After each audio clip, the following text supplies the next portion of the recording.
We met with a client who's in his first year of retirement, and he brought up a big problem he's dealing with.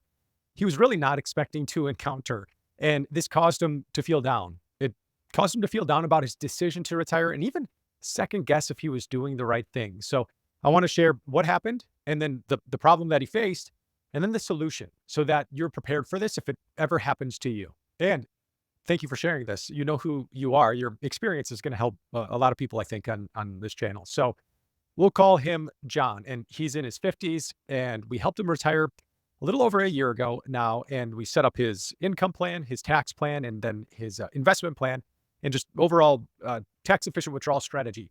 Over the course of the following year, he had gathered with families for holidays. He had seen friends, he had visited friends, traveled, done all the things. And the problem he faced was he received negative pressure from his family on his decision to retire. And it wasn't even, I wouldn't even say negative pressure, but he had a bunch of people tell him, "You're retiring too early. You're in your early 50s. What are you going to do all day? You've got, you're so young." And this happened again and again. And even new acquaintances that he met when he said he was retired, they had the same sort of questions. And this was kind of becoming a theme and dragging on him a little bit. And as you're listening to this, you might think, well, the answer's easy, right? You could say, I do whatever I want, whenever I want, with whoever I want, or I fish, or I golf, or whatever it might be that you're going to do, and that's fun and that's good. But subconsciously or consciously, a few months into it, a lot of people tend to think, retirees think, is this really all I'm going to do after you've done your fill of that thing you want, or is this all there is? It's a common thing. So I talked to another recent retiree who was a successful business owner, and he said the first few months in, retirement is boring as heck. And now since then, he's made it through. He's on the other side, and he's living life and loving life even more now. But just know it's a common feeling to feel in retirement. So here's a couple questions to think about when you meet someone new and they say, "What do you do?"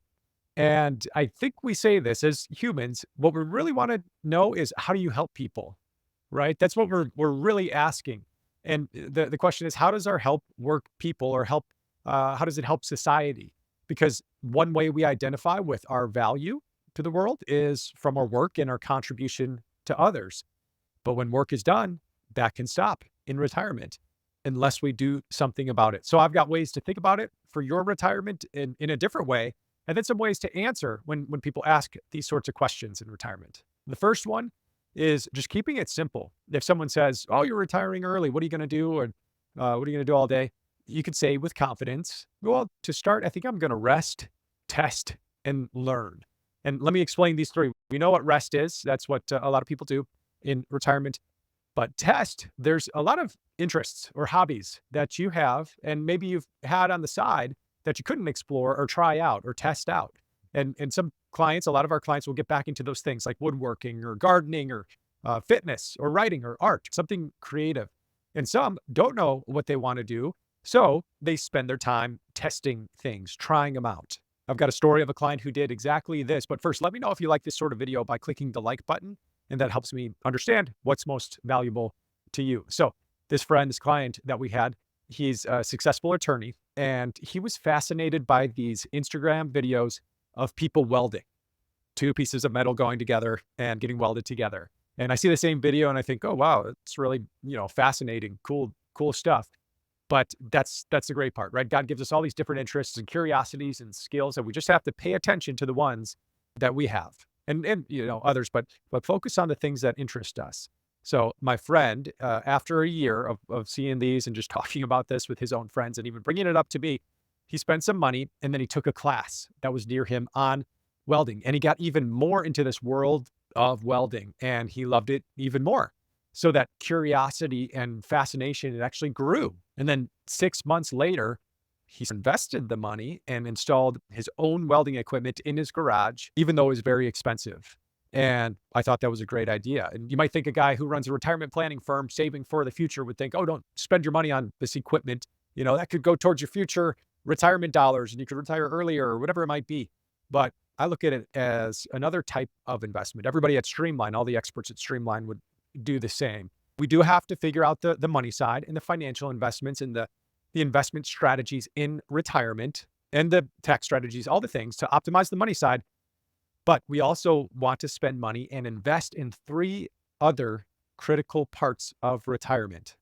The first, we mentioned it, we want to invest in curiosities like my attorney friend. Next, we want to invest in relationships.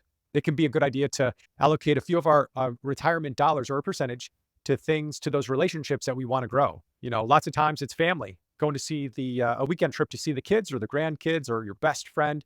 That, might not seem worth it for one night over, a plane trip and just to spend a weekend, but it might be if you want to grow that relationship.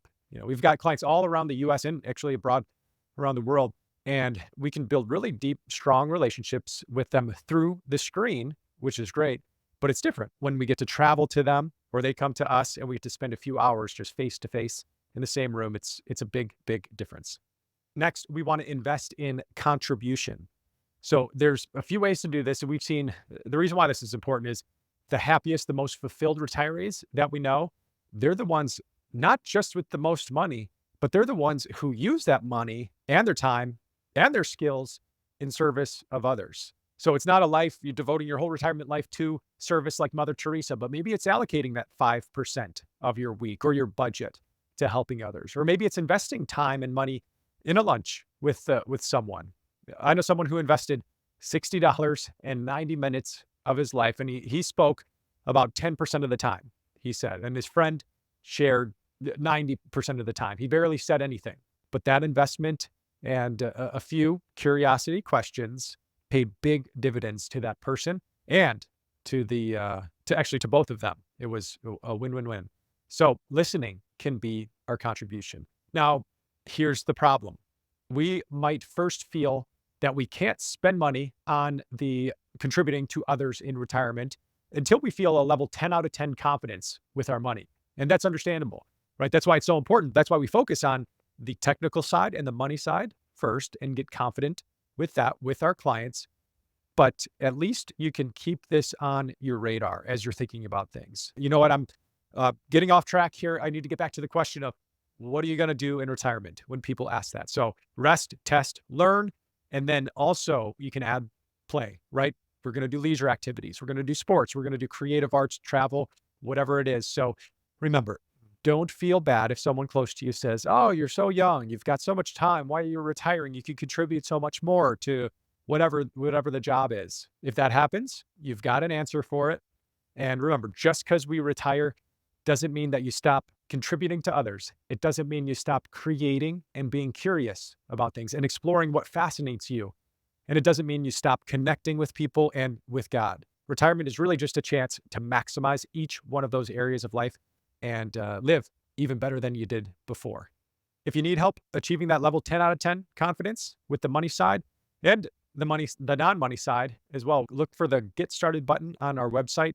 Click that and then check out the 7 accounts you need in retirement here. And then also the strategic withdrawal strategy to lower taxes here. And then I'll see you in the next video. Hope this was helpful. Take care.